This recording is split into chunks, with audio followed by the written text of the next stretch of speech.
The mood is actually pretty normal. People here are, getting ready for, they have a big holiday coming up, April 15th.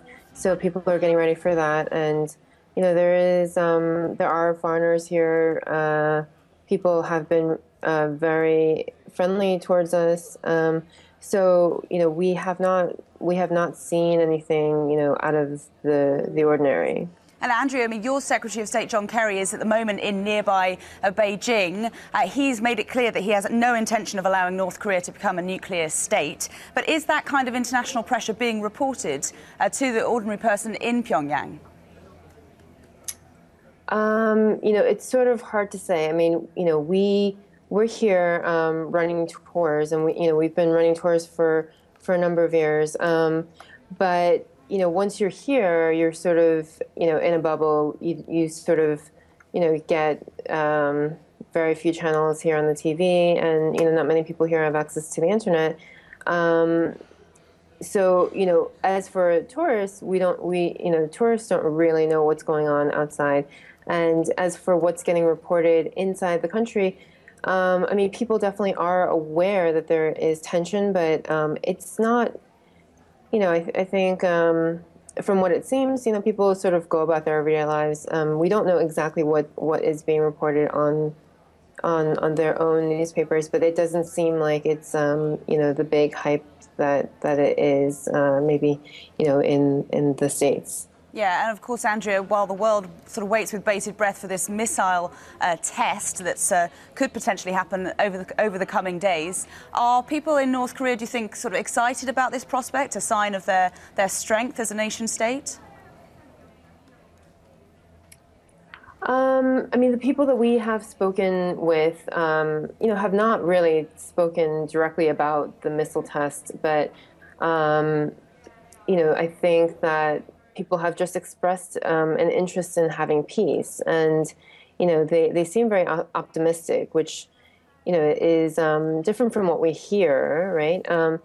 But people seem very optimistic that their own government is working towards peace in whatever manner that is.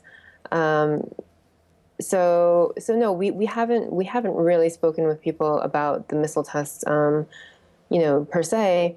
But again, I mean, people are very friendly towards us, and I mean, I think that they understand that there is a lot of tension between the U.S. and North Korea, and they're sort of just curious.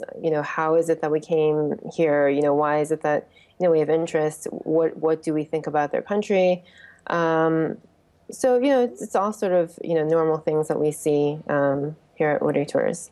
Andrea, it'd be interesting to get your perspective on this new leader, Kim Jong-un, because so little is known about what the ins and outs of what happens in North Korea. I mean, do you think he's just flexing his muscle for the benefit of his own generals, or do the people there genuinely love their new leader?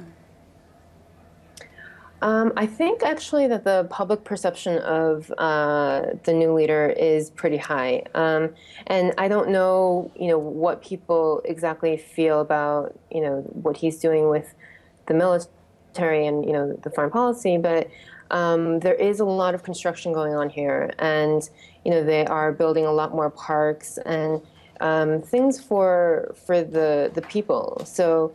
It does seem like public perception is high, and it is very positive towards the new leader. They think that he's, even though he is very young, he is doing a lot to sort of make life better for people.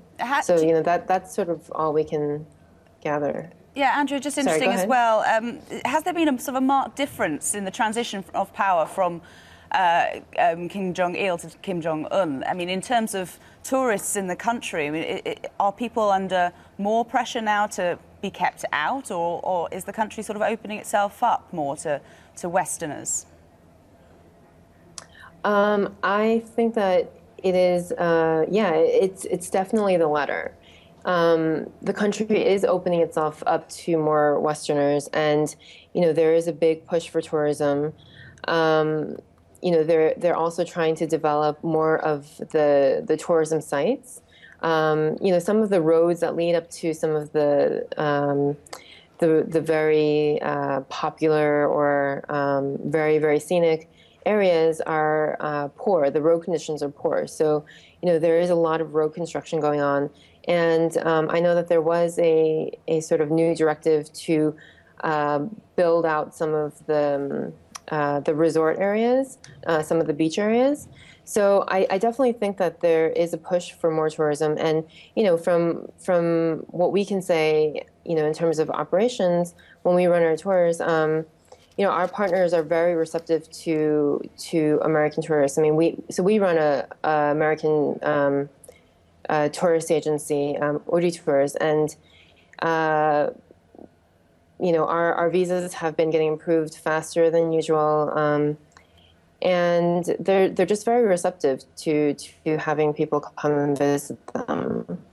It's difficult to get the balance right, though, isn't it, Andrea? Because we know that, as you were saying, they want more tourists to come in and to open their doors to foreigners. But at the same time, when this whole debacle started with the missile tests, Pyongyang specifically said to embassies and other foreigners who were in the city that their safety could not be assured after a certain date. So it's mixed messages. Yeah, exactly.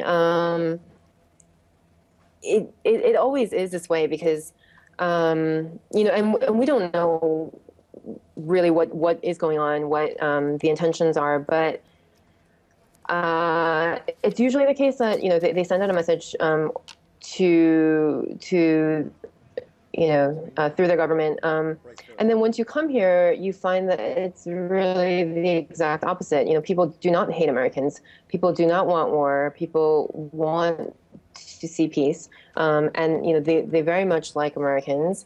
So it is a lot to sort of reconcile. And I think that, once people come here, our tourists especially, we have a lot of sort of, mid-tour discussions. And, people are just very confused, right? Because, they come here and they feel one thing, and then, they go home and they hear another thing. So